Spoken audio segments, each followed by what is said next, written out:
इसमें इंटरफेरेंस के कुछ न्यूमेरिकल्स बताने जा रहा हूँ। टॉपिक पढ़ाने के साथ साथ मैं इंटरफेरेंस पे बेस्ड क्वेश्चन बढ़ाता रहा हूँ, ठीक है। पर आज कुछ अलग से न्यूमेरिकल्स मैं आपको बताने जा रहा हूँ जो इम्पॉर्टेंट हैं, इनको ध्यान से देखिए।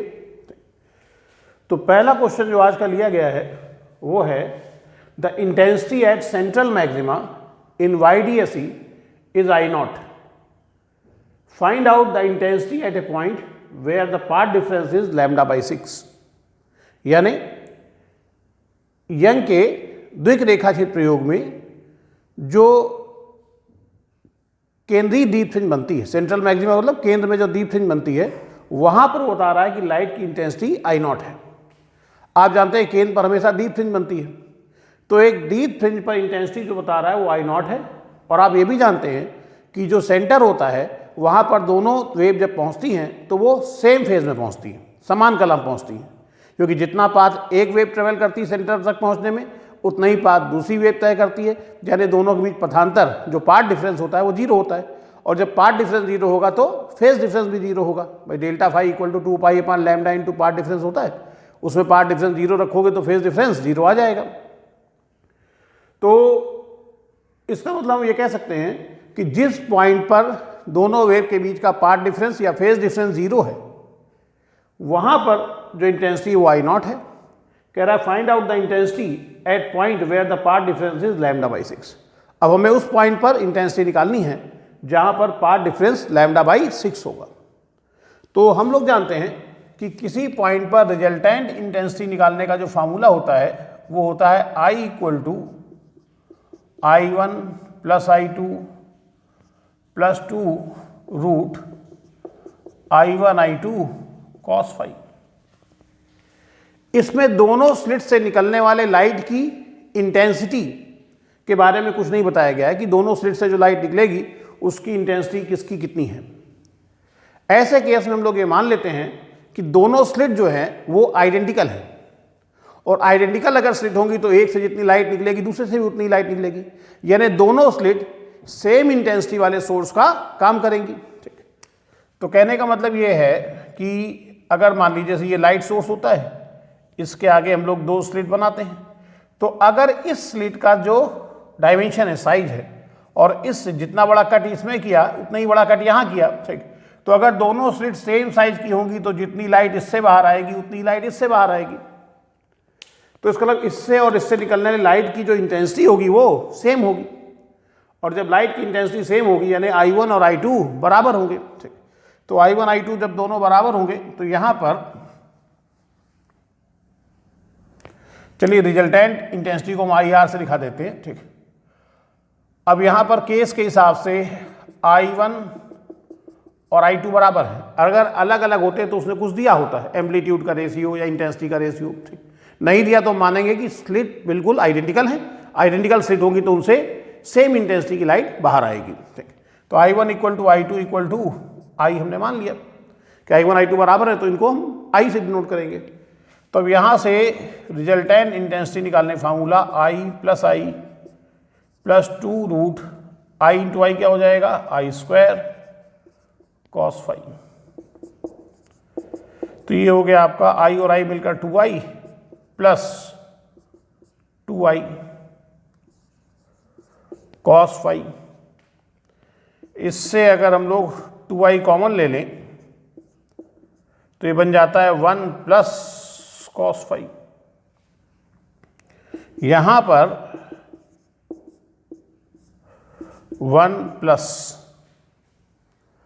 अगर हम लोग इसमें cos 2 थीटा का फॉर्मूला लगा दें, cos 2 थीटा का फॉर्मूला था 2 cos square theta minus 1, 2 cos square theta minus 1, तो यहाँ 2 फाई नहीं है, फाई है, तो ये हो जाएगा 2 cos स्क्वायर 5/2 माइनस 1। तो 1 से 1 क्या हो जाएगा, कैंसिल हो जाएगा, और रिजल्टेंट इंटेंसिटी निकालने का ये क्या बचा, 2 cos स्क्वायर 5/2, 2 का इसमें मल्टीप्लाई हो जाएगा, तो 4I cos square 5/2। IR equal to 4I cos square 5/2। ठीक, ये रिजल्टेंट इंटेंसिटी निकालने का ये जो फॉर्मूला था ये इसमें कन्वर्ट हो गया, 4I cos स्क्वायर 5/2। अब वो कह रहा है कि सेंट्रल मैक्सिमा जो है, और आप जानते हैं कि सेंट्रल मैक्सिमा पर दोनों वेव जब पहुंचती हैं तो उनके बीच का पाथ डिफरेंस 0 होता है। पाथ डिफरेंस 0 होता है तो फेज डिफरेंस भी 0 होगा। तो at central maxima, at central maxima phi equal to 0 and IR equal to I not. Central maxima पे हमें पता है दोनों वेव के बीच का फेज डिफरेंस 0 होता है और वहां पर रिजल्टेंट इंटेंसिटी जो है वो I नॉट है, ये क्वेश्चन में दे रहा है।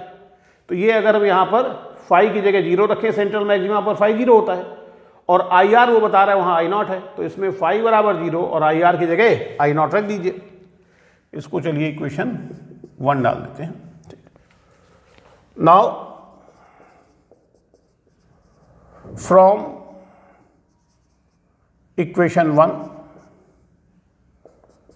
IR की जगह लिखा I not 4I cos square 0, cos 0 की वैल्यू 1, तो I नॉट इक्वल टू आ गया 4I। तो इसका मतलब हम यहां पर 4I की जगह I नॉट पुट कर सकते हैं, तो रख दीजिए 4I की जगह I not.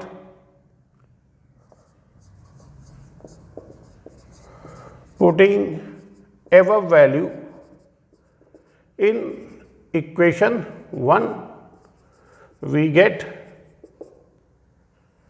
IR equal to 4I cos square, sorry 4I की जगह लिख दिया हम लोगों ने I नॉट cos स्क्वायर 5/2। अच्छा, इसमें जिस पॉइंट पर हमें रिजल्टेंट इंटेंसिटी निकालनी है उस पॉइंट पर फेज डिफरेंस कितना ये नहीं दे रहा है, उस पॉइंट पर पाथ डिफरेंस कितना है दे रहा है।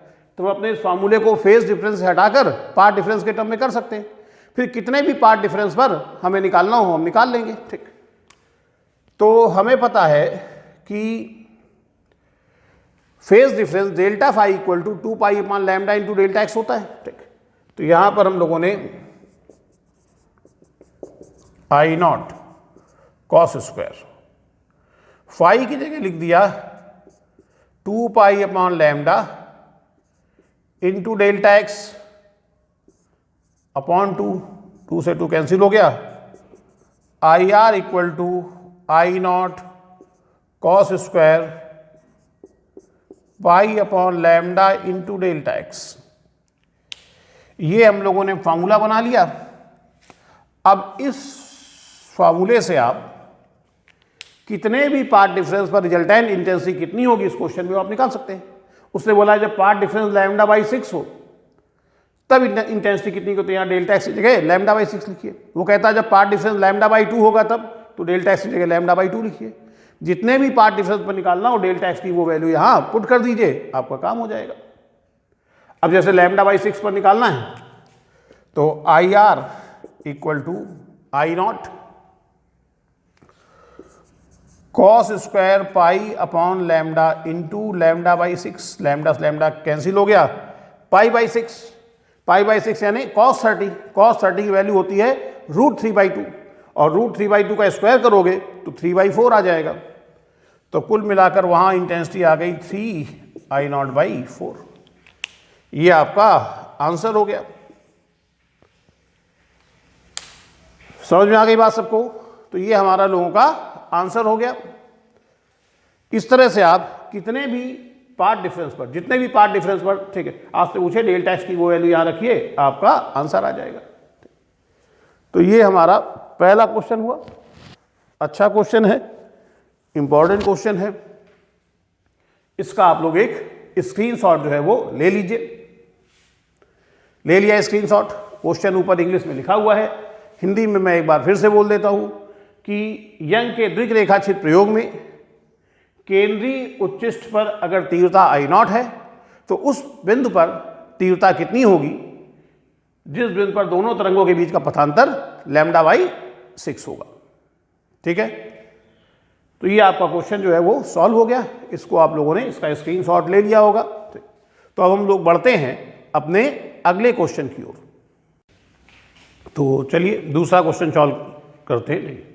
इसमें क्वेश्चन ये है कि in YDSE if I1 upon I2 equal to beta then find out the value of I maximum minus I minimum upon I maximum plus I minimum. और ये जो टर्म होता है I maximum minus I minimum upon I maximum plus I minimum, इससे हम लोग fringe की visibility भी कहते हैं। तो कभी सिर्फ वो ये कह सकता है कि find the visibility of fringes. ठीक, तो चलिए देखते कैसे करेंगे हम लोग इसको। तो इसमें वो कह रहा है कि यंग के द्विरेखाक्षित प्रयोग में अगर I1 upon I2 equal to beta है, I1 अपॉन I2 क्या है, दोनों स्लिटों से निकलने वाले लाइट की इंटेंसिटी का रेशियो दिया गया है। इसका मतलब इस बार दोनों स्लिटें आइडेंटिकल नहीं है। अगर आइडेंटिकल होती तो दोनों से सेम इंटेंसिटी की लाइट निकलती तो ये रेशियो 1 होता। इस बार ये रेशियो बीटा है और आपको बताना है कि इसकी वैल्यू क्या होगी। आप जानते हैं जब इंटरफेरेंस होता है तो कुछ पॉइंट पर इंटेंसिटी मैक्सिमम हो जाती है, कुछ पॉइंट पर मिनिमम हो जाती है। तो हमें I maximum minus I minimum upon I maximum plus I minimum की वैल्यू निकालनी है। तो चलिए सॉल्व कर लेते हैं इसको।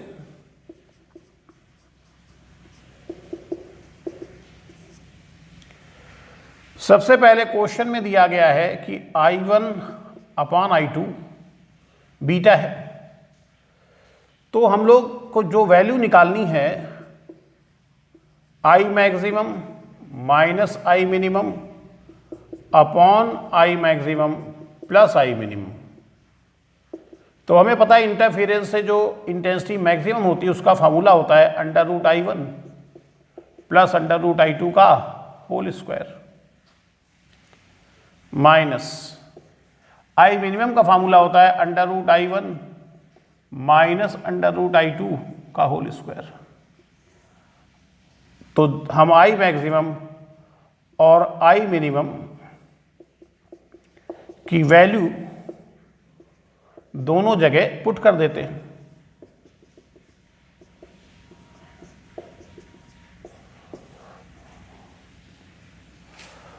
और देखते हैं क्या आएगा ये।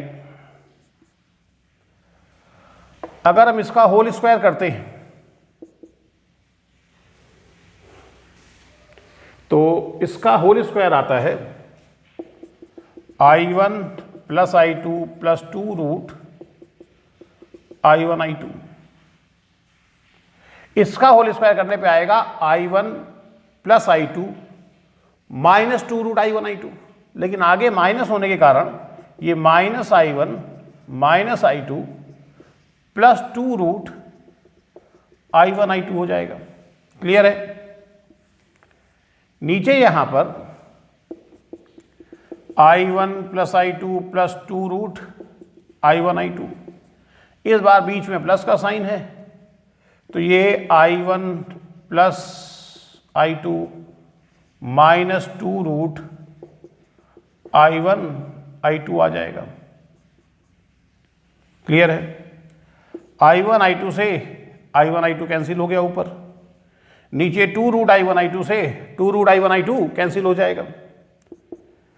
2 रूट I1 I2 और 2 रूट I1 I2 जोड़ करके 4 under root I1 plus I2 बन जाएगा और अपॉन में I1 मिलकर 2I1 प्लस 2I2। क्लियर है इतना? चलिए अब हम लोग क्या करेंगे कि पहले तो इससे 2 कॉमन लेकर के कैंसिल कर दें तो ऊपर बचेगा 2 अंडर रूट I1 I2, नीचे हो जाएगा I1 प्लस I2। अब हम लोग नीचे से I2 को कॉमन ले लेते हैं। नीचे से जब I2 को कॉमन लेंगे तो ये आपका आ रहा है I maximum minus I minimum upon I maximum plus I minimum. ऊपर है 2 अंडर रूट I1 I2, नीचे से हमने I2 को कॉमन ले लिया तो जहां I2 था यहां तो बचा 1 प्लस I1 अपॉन I2 हो गया। अच्छा, इस I2 से इसको कैंसिल करोगे तो रूट I2 हो जाएगा, तो इसको हम लोग ऐसे लिख सकते हैं 2 under root I1 upon I2 upon 1 plus I1 upon I2। और अब I1 अपॉन I2 जो है वो क्वेश्चन में बीटा दिया गया है, तो यहां भी बीटा और यहां भी बीटा रख दीजिए, तो आपको I maximum minus I minimum upon I maximum plus I minimum की वैल्यू मिल जाएगी 2 root beta upon 1 plus beta. ये हम लोगों ने रिजल्ट निकाल लिया। तो क्वेश्चन ये वाला सरल था, पहला क्वेश्चन ज़्यादा आसान, पहला क्वेश्चन ज़्यादा अच्छा था। ये क्वेश्चन सिंपल क्वेश्चन था। क्वेश्चन था कि यंग डबल स्लिट एक्सपेरिमेंट में दो वेव की इंटेंसिटी का रेशियो बीटा है, तो आपको इसकी वैल्यू निकालनी थी। हमने सीधे I maximum minus I minimum इसकी वैल्यू पुट की, क्योंकि मैक्सिमम इंटेंसिटी और मिनिमम इंटेंसिटी का फार्मूला इंटरफेरेंस के पहले लेक्चर में पढ़ चुके थे, वो हमने रख दिया और फिर थोड़ा सा सॉल्व कर लिया, अपना रिजल्ट आ जाएगा। ले लीजिए इसका एक स्क्रीनशॉट। तो चलिए अगला क्वेश्चन स्टार्ट करते हैं। अगला क्वेश्चन जो मैंने आपको लास्ट लेक्चर पढ़ाया है थिन फिल्म वाला, उस पर बेस है। थिन फिल्म के मैंने कोई न्यूमेरिकल भी नहीं बताए थे, तो आज 2-3 न्यूमेरिकल उस पर बेस बता देते हैं। तो क्वेश्चन है कि white light is incident on a soap film at an angle of 30 degree, यानी एक सोप फिल्म पर एक व्हाइट लाइट जो है वो 30 डिग्री के एंगल पर गिर रही है। ठीक, तो एंगल ऑफ इंसिडेंस दिया गया 30 degree. A dark band corresponding to lambda equal to 6000 angstrom is found, यानी आप किसी एंगल से देख रहे होंगे, ठीक, तो आपको एक डार्क बैंड दिखाई देता है इस वेवलेंथ के लिए 6000 एंगस्ट्रॉम के लिए। कह रहा है calculate the minimum thickness of the film. आपको बताना है इस फिल्म की मिनिमम थिकनेस कितनी होगी, जबकि जो सोप फिल्म है उसका रिफ्रैक्टिव इंडेक्स यानी उसका अपवर्तनांक 4/3 दिया गया है। यानी साबुन की एक फिल्म है, उस पर एक सफ़ेद प्रकाश की किरण, श्वेत प्रकाश की किरण जो है वो 30 डिग्री कोण पर गिर रही है। किसी एंगल से देखने पर आपको 6000 एंगस्ट्रॉम के करस्पॉन्डिंग यानी 6000 एंगस्ट्रॉम वाले की एक डार्क बैंड आपको दिखाई दे रही है। आपको बताना है फिल्म की मिनिमम थिकनेस कितनी है, और आपको म्यू दिया गया है 4/3। तो चलिए करते हैं इसको हम लोग। सबसे पहले हमें पता है कि डार्क बैंड जो के लिए, ठीक, रिफ्लेक्टेड रे के थ्रू, ठीक, जो डार्क बैंड होती है उसके लिए कंडीशन होता है कि 2 mu t cos r equal to n lambda, dark band के लिए, ठीक, 2 mu t cos r equal to n lambda, ये फॉर्मूला होता है हमारा, ठीक है। उसके बाद में इसमें ये दिखाई दे रहा है कि हमें कॉस आर चाहिए, पता हमें क्या है आई की वैल्यू। तो सबसे पहले तो हम लोग स्नेल्स लॉ अगर इसमें लगाएं,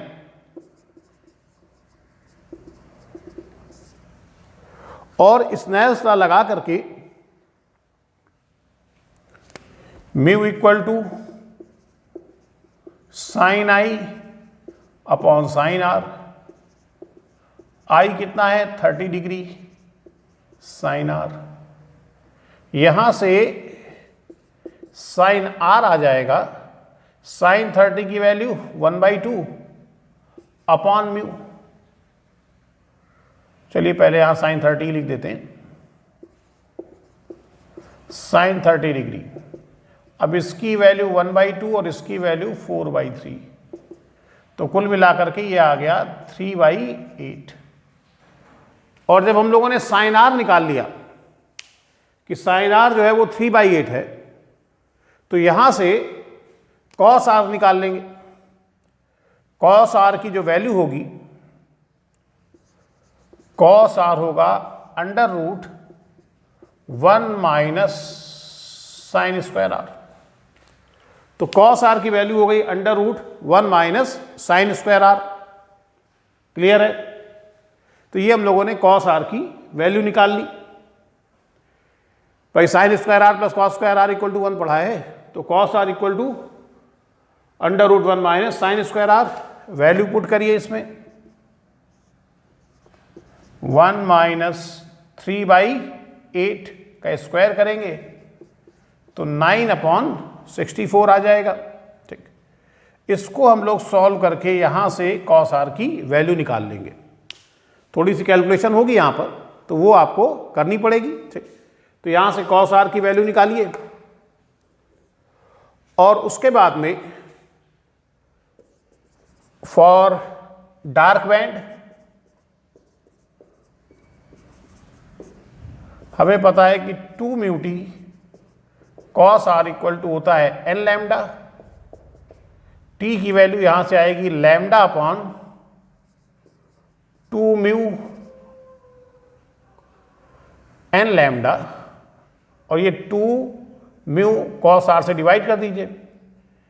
अब देखिए इसमें लैम्डा फिक्स है, म्यू फिक्स है, कॉस आर भी फिक्स है, तो फिल्म की थिकनेस पर मतलब किस पे डिपेंड कर रही है? एन पर, और आपको मिनिमम थिकनेस निकालनी है। तो फॉर मिनिमम थिकनेस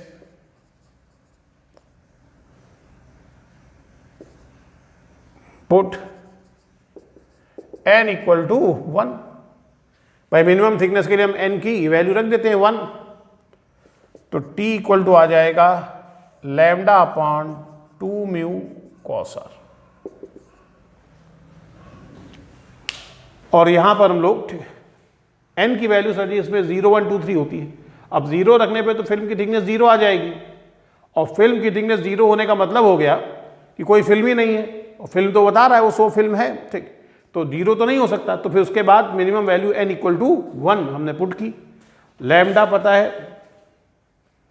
म्यू पता है, और कॉस आर पता है। ठीक, यहां से आपने कॉस आर निकाला, उसको यहां पे पुट करिए, टी निकल आएगा। तो जो कैलकुलेशन है यहां पर कॉस आर निकालने की और टी निकालने की, वो आप लोग कर लेंगे। तो ये एक मेथड जो है वो मैंने आपको बता दिया। तो ये आपका क्वेश्चन जो है वो सॉल्व करिए इसको। समझ में आया क्वेश्चन? सबसे पहले हम लोगों ने ठीक है mu equal to sine i upon sine r लगाकर इसमें आई और म्यू की वैल्यू रख करके साइन आर निकाल लिया। जरूरत हमें कॉस आर की है तो हमने ट्रिग्नोमेट्री का फॉर्मूला यूज किया, sine square r plus cos square r equal to 1 होगा, तो उससे कॉस आर की वैल्यू निकाल ली। जब कॉस आर की वैल्यू आ गई तो फिर वो डार्क बैंड की कंडीशन दे रहा है, तो हमने डार्क बैंड की इक्वेशन लिखी, 2 mu t cos r equal to n lambda. Film की थिकनेस निकालनी है तो यहाँ से टी की वैल्यू निकाली। अब मिनिमम थिकनेस के लिए एन की मिनिमम वैल्यू 1 हमने रख दी, तो टी की मिनिमम थिकनेस, ये जो फिल्म की थिकनेस यहाँ से आएगी वो होगा टी मिनिमम। तो ये आपको क्वेश्चन मैंने बताया, इसका आप एक स्क्रीनशॉट ले लीजिए। तो चलिए अब अपने अगले न्यूमेरिकल्स पर आते हैं, और न्यूमेरिकल ये है कि वाइट लाइट, और ब्रैकेट में दिया गया है 4000 एंगस्ट्रॉम टू 7500 एंगस्ट्रॉम, यानी वो बता रहा है कि वाइट लाइट में ये वेवलेंथ होती हैं। वैसे 4000 टू 7800 एंगस्ट्रॉम होती है, पर क्वेश्चन में जो दिया गया वही हम लोग लेंगे। ठीक, is incident on a thin film of thickness 10⁻⁻⁶ metre. तो ये वाइट लाइट जिसमें ये वेवलेंथ हैं, ये इस फिल्म पर गिर रही है। Deduce the wavelength for which the reflection along the normal direction will be weak और सेकेंड स्ट्रॉन्ग। तो आपको इसमें से वो वेवलेंथ निकालनी है जिसमें जो लाइट रे नॉर्मल डायरेक्शन में रिफ्लेक्ट होगी, और नॉर्मल डायरेक्शन कब रिफ्लेक्ट होगी? जब नॉर्मल गिरे। भाई आपतन कोण परावर्तन कोण के बराबर होता है, तो जब किरण लंबवत गिरेगी तभी तो लंबवत परावर्तन होगा। यानी नॉर्मली रिफ्लेक्शन के लिए जरूरी है कि नॉर्मल इंसिडेंस हो। ठीक, तो आपको इसमें से वो वेवलेंथ बतानी है जिनके लिए ठीक है ये जो रिफ्लेक्शन है ये वीक होगा और स्ट्रांग होगा। वीक रिफ्लेक्शन का मतलब डिस्ट्रक्टिव इंटरफेरेंस डार्क बैंड, और स्ट्रांग का मतलब कंस्ट्रक्टिव इंटरफेरेंस, ठीक है, यानी ब्राइट बैंड। ठीक, तो चलिए लगाते हैं इसको। बहुत सिंपल क्वेश्चन है। सबसे पहले फॉर वीक रिफ्लेक्शन, यानी डार्क बैंड के लिए कंडीशन होती है 2 mu t cos r equal to n lambda. Dark band के लिए कंडीशन होती है 2 mu t cos r equal to n lambda. अब यहां से अगर हम लोग नॉर्मल इंसिडेंस के लिए कंडीशन लगाएं, फॉर नॉर्मल रिफ्लेक्शन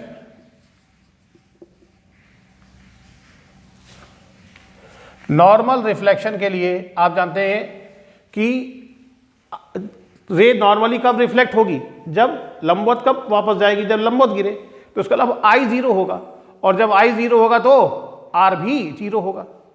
अरे भाई इस सरफेस पर अगर कोई ले ऐसे गिरेगी तो सीधे ही तो निकल जाएगी ना, तो अगर आई जीरो है तो आर भी जीरो होगा। तो for normal reflection r equal to zero, so 2 mu t equal to n lambda. यहां से लैम्डा हो जाएगा 2 mu t upon n. 2 mu की वैल्यू दी गई है 1.4, टी दिया गया है 10 की पावर -6 अपॉन एन। तो यहां से लैम्डा हो जाएगा 2.8 into 10 to power -6 upon n. और अगर हम लोग इसको एंगस्ट्रॉम, ये तो मीटर में आएगा भाई, टी आपने मीटर में रखा तो ये किस में आ रहा है, ये मीटर में आ रहा है। इसको एंगस्ट्रॉम में बदलें, 10 की पावर -10 से डिवाइड कर दे, ऊपर जाके +10 हो जाएगा, तो ये आ जाएगा 28,000 अपॉन एन एंगस्ट्रॉम। क्लियर है? अब हम इसमें एन की वैल्यू 1 2 3 4 रखते चले जाएंगे, ठीक। और जब रेंज 4000 एंगस्ट्रॉम से 7500 एंगस्ट्रॉम के बीच में देख लेंगे कौन कौन सी वेवलेंथ है। जो जो वेवलेंथ होंगी इसका मतलब उन वेवलेंथ के लिए वीक रिफ्लेक्शन हो रहा होगा, यानी उनके लिए डार्क बैंड जो है वो बन रही होगी, ठीक। अब जैसे पहली वैल्यू 1 रखेंगे तो 28,000 आ जाएगा, वो तो इस रेंज में है नहीं, ठीक। वाइट लाइट में ये वेवलेंथ तो होती नहीं, ठीक। 2 रखने पे 14,000 आएगा, वो भी नहीं होती। 3 रखने पर अगर आप इसमें 3 रखेंगे तो भी वो इस रेंज से ज़्यादा है। 4 रखने पर 7000 एंगस्ट्रॉम आएगा, ठीक। तो 4 रखने पर पहली वेवलेंथ आई, ठीक। तो n इक्वल टू 4 के लिए पहली वेवलेंथ होगी, ठीक। तो यहां पर अगर हम रखें 1 2 3 रखने पर जो वेवलेंथ आ रही है वो 7500 एंगस्ट्रॉम से ज़्यादा आ रही है। इसका मतलब जो वेवलेंथ आ रही है वो तो इस लाइट में है ही नहीं, ठीक। 4 रखने पर लैम्डा इक्वल टू 28,000 अपॉन 4, तो 7000 एंगस्ट्रॉम आया। फिर 5 रखेंगे हम लोग इसमें, ठीक। तो 5 रखने पर 5600 एंगस्ट्रॉम आ जाएगा। फिर अगर हम लोग 6 रखेंगे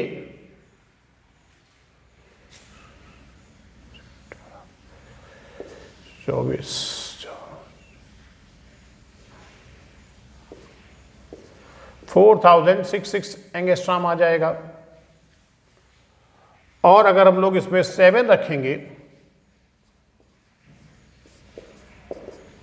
तो 4000 एंगस्ट्रॉम आ जाएगा।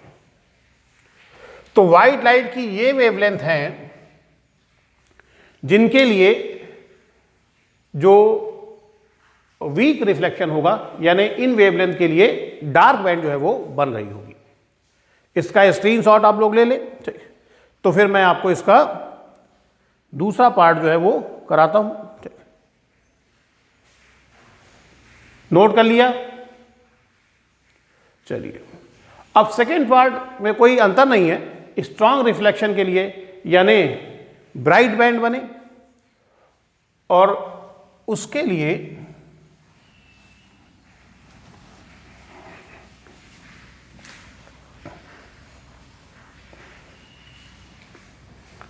फॉर स्ट्रॉन्ग, सेकेंड पार्ट में फॉर स्ट्रॉन्ग रिफ्लेक्शन यानी for bright band, bright band के लिए हम लोग जानते हैं कि 2 mu t cos r equal to 2n+1 λ/2। ये पढ़ा है क्या? 2 mu t cos r equal to 2n+1 λ/2, और इसमें n की वैल्यू हम लोग 0 1 2 3 रखते हैं। अच्छा, नॉर्मल रिफ्लेक्शन है तो अभी समझाया था, r 0 होगा, कॉस आर की वैल्यू 1 हो जाएगी, तो 2 mu t equal to 2n+1 λ/2, और हमें निकालना क्या है? लैम्डा। तो लैम्डा हो जाएगा 4 mu t upon 2n+1। 4 mu की वैल्यू 1.4, टी की वैल्यू 10 की पावर -6 अपॉन 2n+1। अब लैम्डा की यहां पर हम लोग जब मल्टीप्लाई करेंगे इसको, ये तो मीटर में आएगा, इसको एंगस्ट्रॉम में बदलेंगे अगर हम लोग, तो 56,000 बटे 2n+1 एंगस्ट्रॉम। और अब इसमें n की वैल्यू हम लोग रखना चालू करेंगे, वो वैल्यू रखेंगे जिसके लिए लैम्डा की वैल्यू इस रेंज के बीच में आए। अब अगर आप यहाँ देखेंगे तो 4 तक, तो 3 तक देखें अगर, तो 6 और 1 7, 3 पे नहीं आ रहा है, 4 पे रखेंगे, 4 रखेंगे तो 8 और 1 9, 9 से डिवाइड करेंगे, हाँ तो ये आ जाएगा। ठीक, तो इसका मतलब n इक्वल टू 4 रखने पर उससे पहले सारे मान 7500 एंगस्ट्रॉम से क्या होंगे? ज़्यादा होंगे। तो अब यहाँ पर हम लोग अगर 4 रखते हैं, 4 रखने पर जो आएगा देखते हैं कितना आएगा। 3 रखने पर 7 से नहीं आ रहा है, तो lambda equal to n equal to 4 पर देखते हैं कितना आएगा।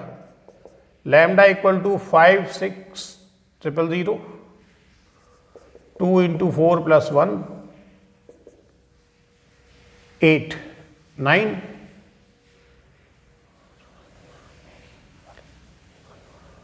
9 × 6 = 54।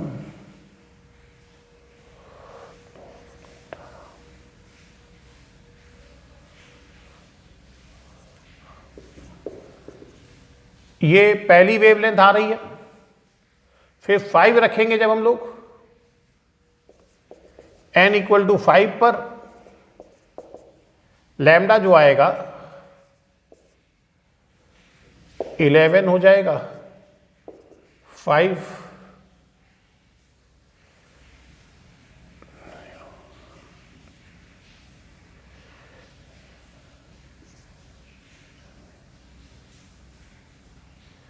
5 0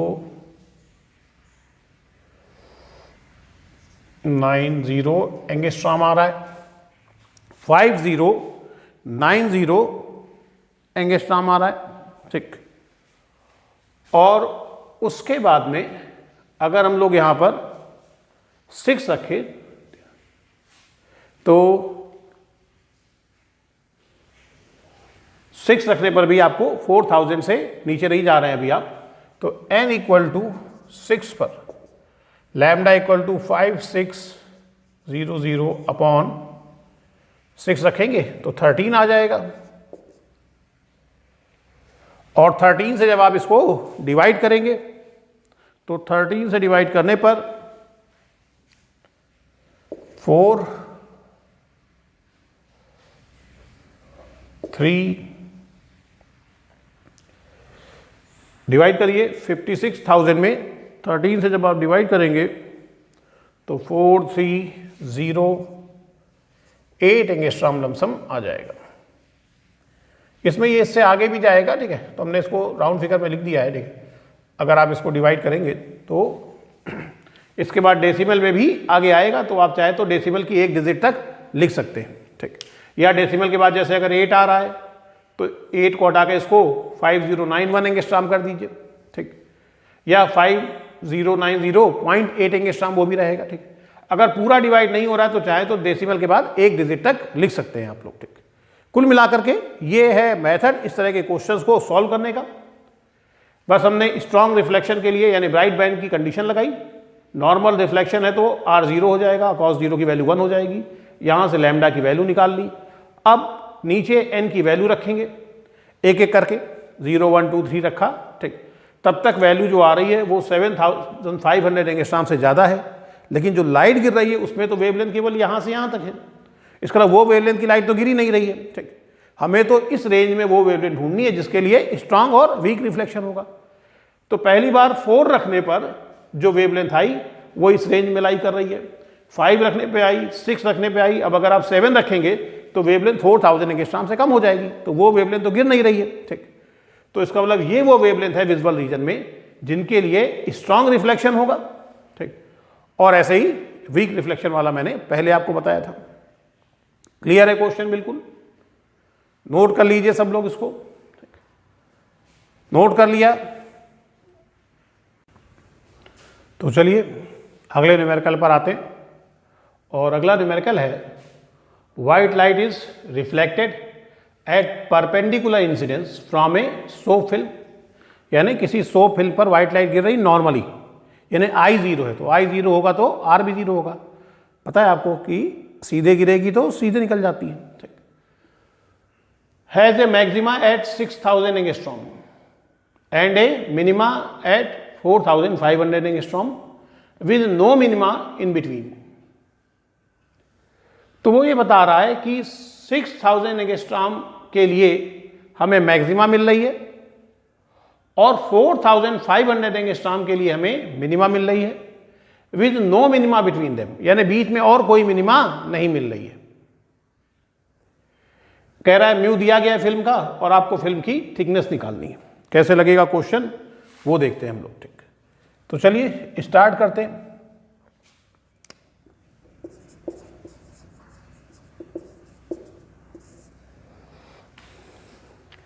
नॉर्मल इंसिडेंस के लिए तो हमें पता है कि cos R1 हो जाएगा। तो पहले मैक्सिमा की बात करते हैं। तो for nth maxima, nth order की मैक्सिमा के लिए, और मैक्सिमा किसके लिए बन रही है? इस वेवलेंथ के लिए। चलिए पहले मैं वेवलेंथ लिख लेता हूं, इसको λ1 मान लेते हैं और इसको λ2 मान लेते हैं। अब देखते हैं फॉर nth मैक्सिमा, यानी मान लेते हैं कि जो मैक्सिमा हमने देखी वो nth ऑर्डर की है। ऑर्डर तो नहीं, कौन सी मैक्सिमा देखी तुमने? मान लिया nth ऑर्डर की, ठीक। For nth maxima 2 mu T cos R1 हो जाएगा ना, नॉर्मल है, ठीक। I 0 तो R 0, 2 mu t equal to 2n plus 1 λ1/2, ठीक है। 2 mu t equal to 2n plus 1 λ1/2, क्योंकि λ1 वाले की इस वेवलेंथ के लिए मैक्सिमा बन रही, तुमने λ1 लिख दिया यहां पर। चलिए इसके बाद में यहां से अगर हम लोग देखें 1/2 का अंदर मल्टीप्लाई करें तो n प्लस 1/2 होगा। λ1 को इधर ले आते हैं, 2 mu t upon λ1 equal to n plus 1/2, ठीक। हम क्या करेंगे, इसमें भी n को रिमूव कर देंगे, ठीक, क्योंकि हमें ऑर्डर नहीं पता किस ऑर्डर की मैक्सिमा या मिनिमा बन रही है। उसके बाद में फिर इस वेवलेंथ की मिनिमा बन रही है, ठीक, और इसके बीच में कोई मिनिमा नहीं बन रही है, ठीक। यानी अगर nth ऑर्डर की मैक्सिमा है तो इसकी nth ऑर्डर की तो मिनिमा नहीं होगी। क्यों नहीं होगी? क्योंकि मिनिमा के लिए कंडीशन होती है 2 mu t equal to n lambda. Minima के लिए होती है 2 mu t equal to n lambda, ठीक है। तो यहां पर अगर आप देखें तो 2 mu t equal to 2n+1 lambda 1/2, ठीक है। तो यहाँ चूंकि इसके बाद, ठीक है, कोई मिनिमा नहीं बन रही है, ठीक है, तो इसका मतलब क्या हुआ? इसका मतलब ये हुआ कि ये nth ऑर्डर की मैक्सिमा के बाद बनने वाली पहली मिनिमा होगी। nth ऑर्डर की मैक्सिमा बनने के बाद पहली मिनिमा होगी, ठीक। और अगर पहली मिनिमा होगी, ठीक, तो फॉर n+1th मिनिमा,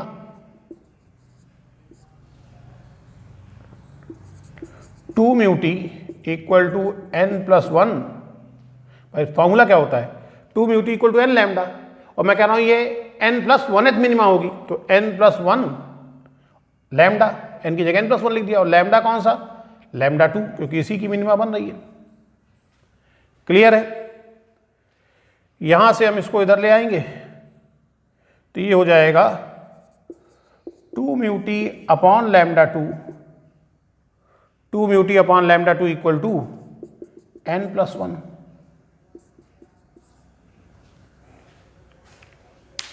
ठीक है, बात समझ में आ गई आपको? चलिए, तो nth ऑर्डर की मैक्सिमा के लिए कंडीशन लिखी और n+1th ऑर्डर की मिनिमा के लिए कंडीशन लिखी। अब यहां पर जो है, ठीक है, हम लोग क्या करेंगे, n को रिमूव करना है, तो आप इक्वेशन 2 में से इक्वेशन 1 को माइनस कर दीजिए, तो n से n क्या हो जाएगा? कैंसिल हो जाएगा। इक्वेशन 2 माइनस इक्वेशन 1, इक्वेशन 2 में से इक्वेशन 1 को माइनस करिए, तो ये हो जाएगा आपका इधर 2 mu T lambda 2 minus 2 mu T lambda 2 minus 2 mu t upon lambda 1, ठीक। और n+1 में से इसको माइनस करेंगे तो n से n कैंसिल हो जाएगा, और ये आ जाएगा आपका 1/2। 2 म्यू टी कॉमन ले लिया, 1 upon lambda 2 minus 1 upon lambda 1 equal to 1/2। यहां से 2 mu t equal to lambda 1 minus lambda 2 upon lambda 1 lambda 2 equal to 1/2। T आ जाएगा यहां से लैम्डा 1 लैम्डा 2 अपॉन 4 म्यू लैम्डा 1 माइनस लैम्डा 2। बस लैम्डा 1 लैम्डा 2 और म्यू की वैल्यू रख करके यहां से आप फिल्म की थिकनेस निकाल सकते हैं। समझ में आ गया क्वेश्चन आपको? क्लियर है ये? ठीक, समझना बस यही था कि अगर इसकी nth ऑर्डर की मैक्सिमा बन रही है, मान लिया मैंने, तो उसकी nth ऑर्डर की मिनिमा नहीं बनेगी, क्योंकि nth ऑर्डर की मिनिमा के लिए, ठीक, आप देखेंगे कि भाई आप ये भी 2 म्यू टी बराबर लिख रहे हैं, उसको भी 2 म्यू टी बराबर लिख रहे हैं, ठीक, लेकिन n लैम्डा 1 मैंने उधर दिखाया था आपको भी इसमें अंदर मल्टीप्लाई करके, ये और ये वैल्यू बराबर होनी चाहिए, ठीक। तो इसके लिए पक्का है कि यहां पर अगर लैम्डा 2 छोटा है तो इसका ऑर्डर जो है वो क्या होगा? ज़्यादा होगा, ठीक। तो n+5 भी सर हो सकती है, n+5 भी हो सकती है, लेकिन वो कह रहा है कि इस मैक्सिमा और इस मिनिमा के बीच में कोई मिनिमा नहीं आ रही। इसका मतलब ये हुआ कि ठीक अगले ऑर्डर की मिनिमा आएगी, ठीक। तो ठीक अगले ऑर्डर की मिनिमा आएगी यानी n+1th मिनिमा होगी लैम्डा 2 वाले की। समझ में आ गई होगी बात आपको, ठीक। तो ये आपका क्वेश्चन हो गया।